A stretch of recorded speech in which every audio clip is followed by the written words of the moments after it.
संसार में केवल यही सत्य है कि अपने इष्ट के प्रति समर्पित होकर के उनका भजन अवश्य होना चाहिए। उत्तमाशूर संहिता, उत्तम प्रकार की जो संध्या होती है, भगवान भास्कर सूर्य भगवान के रहते हुए जो भजन करता है, संध्या नाम भजन का ही है। जो भजन करता है, सूर्य भगवान अस्त न हो और उसके पहले यदि भजन हमने कर लिया, अपने इष्ट के प्रति चिंतन कर लिया, तो वो उत्तम कोटि की संध्या कहलाएगी। मध्यमा लुप्त भास्करा, मध्यम कोटि की जो संध्या होती है, जब सूर्य भगवान अस्त हो गए हों, उसके बाद कोई पूजा पाठ करने बैठ जाता है तो उसे उत्तम कोटि की संध्या का, उत्तम कोटि के भजन का फल नहीं मिला करता। अब प्रायः वर्तमान समय में यही स्थिति है कि लोग कहा करते हैं कि बियारी कर लिया जाए, उसके बाद एक प्रचलन है, और उसके बाद भजन संध्या हो जाए। तो संध्या का नियम ये नहीं है कि रात्रि बेला में आप संध्या करें। रात्रि बेला के पूर्व भगवान भास्कर अस्त न हो, उस समय आपको संध्या कर लेनी चाहिए। अगर उसके बाद आप पूजन अर्चन अपने इष्ट के प्रति समर्पण कर रहे हैं तो ये उत्तम कोटि की संध्या का फल आपको नहीं मिलेगा, ये मध्यम कोटि की संध्या का फल मिलेगा। और सबसे निकृष्ट जो अधम कोटि की संध्या बतलाई गई है, वो बतलाई गई है अधमा तारकोपेता, अर्थात सूर्य भगवान अस्त हो गए हो और आकाश मंडल में तारागण पूर्ण रूप से आच्छादित हो गए हो, दिखाई दे रहे हो तारागण, और उस समय यदि कोई भजन करता है, वो संध्या करता है, तो उसे वो अधम कोटि की संध्या कहलाती है। उसे न तो उत्तम न मध्यम, उसे अधम कोटि की ही संध्या का फल प्राप्त हुआ करता है।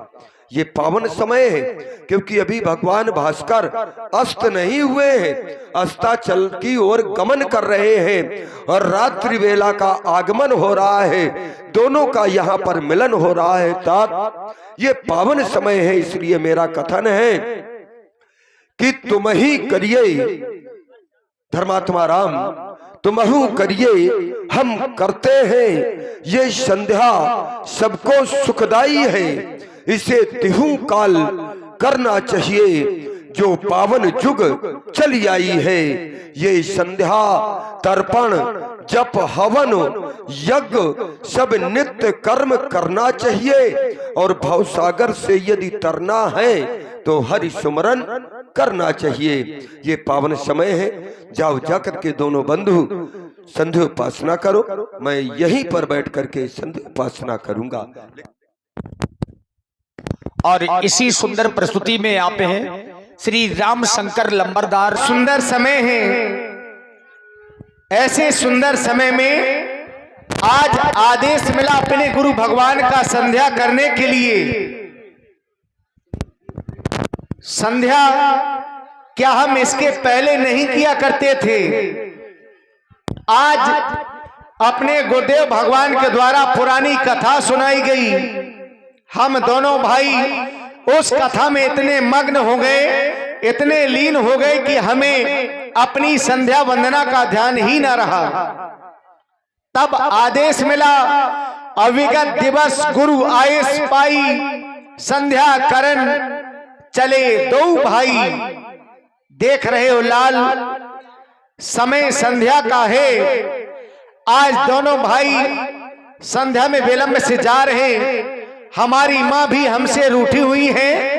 आओ सुंदर समय में माँ को मना रहे हैं, गुरु भगवान के वचनों का पालन कर रहे हैं।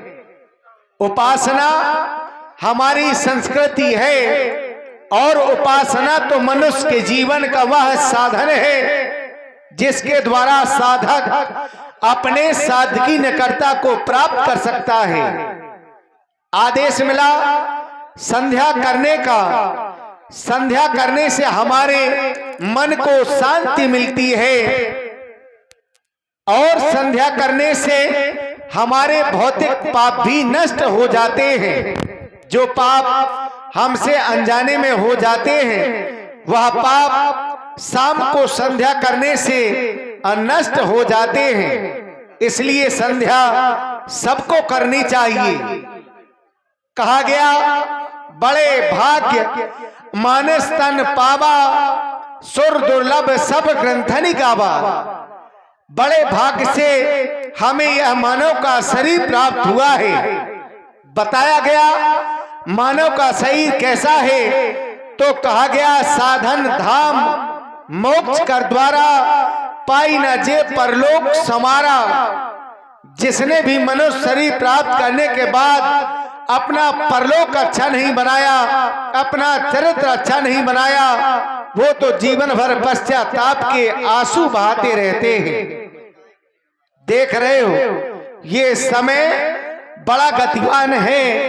यदि हम समय के साथ नहीं चले तो समय हमसे दूर चला जाएगा और हमारे हाथों में केवल पश्चाताप ही रह जाएगा। लाल, समय संध्या का है, आओ मिलकर के दोनों बंधु मां की वंदना करें।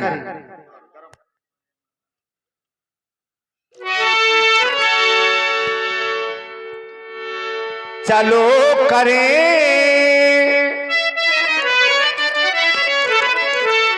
चलो करें संध्या वंदन,